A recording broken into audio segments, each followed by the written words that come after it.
Today we're going to go through some variations of hamstring exercises that we use all the time at the OAI.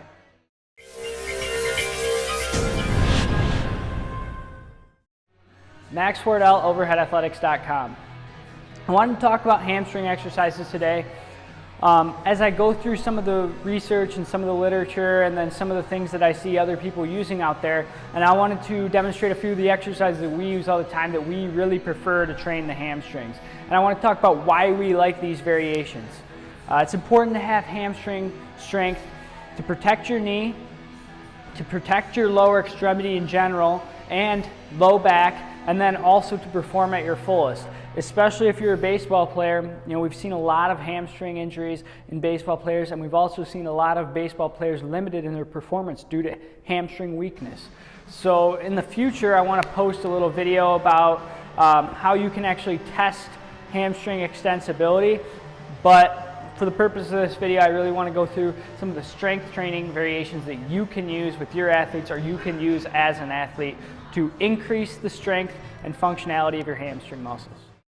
So to overload the hamstrings with an eccentric, I like a two-leg leg curl as I'm showing you here with a single leg eccentric on the way down. You really want to overload it and keep your other leg there for safety to catch it in case you're not able to maintain that, especially as your hamstring lengthens through the contraction. So there's a lot of ways to potentially strengthen the hamstrings through eccentrics, but I like variations where I can actually use a machine like this in some scenarios and target the hamstring specifically with an eccentric without potentially putting in other variables. When I go beyond targeted eccentrics, which there's a lot of variations that you can use, this one right here I really like to use earlier on, especially to build a base, and we'll always refresh certain targeted isolated exercises. But from here, I like to go to more specific to sport type exercises. So I'm going to show you two more of those. They're going to be difficult, but you got to make sure you're doing them the right way. And if you're not doing them the right way, they're very easy to adjust so that you can perform them adequately. So at the OAI, we do use a lot of isolation exercises and eccentric exercises like you've just seen, especially for the rotator cuff. But we also, for the rotator cuff and for the hamstring and everywhere else in the body, have to do integration exercises where we're teaching the muscle to contract how it would contract in sport.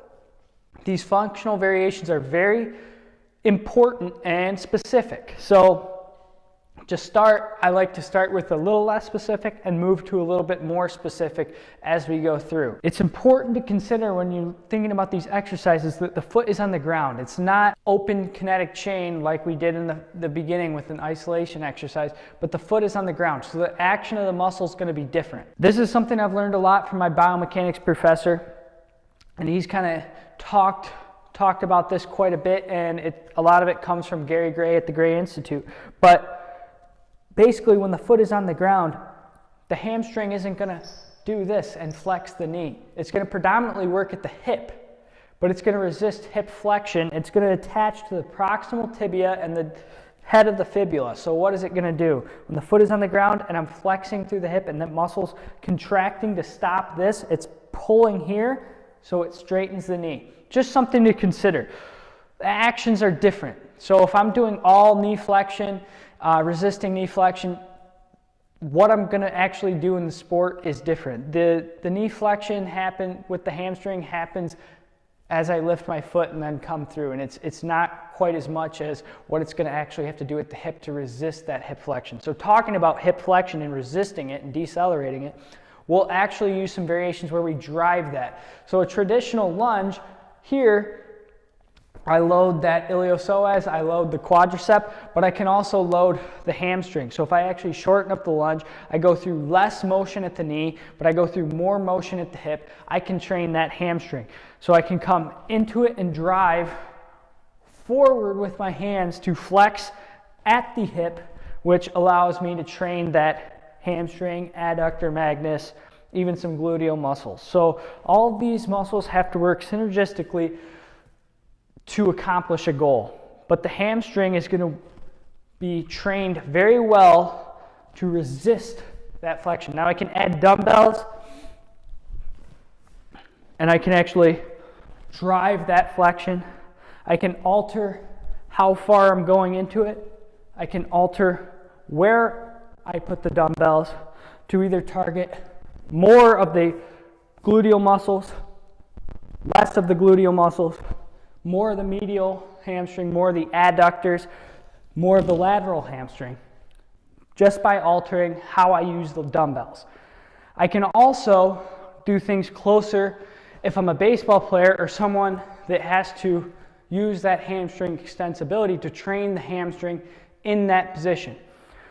So if I want to do that, I can have an athlete do a single leg or potentially a split stance with hamstring elongation and decelerate through that hip flexion. So I can have them do a unilateral dumbbell.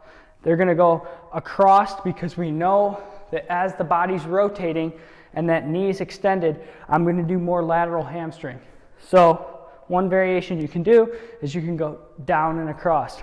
Now realize I'm loading that posterior lateral glute, but I'm also loading that lateral hamstring.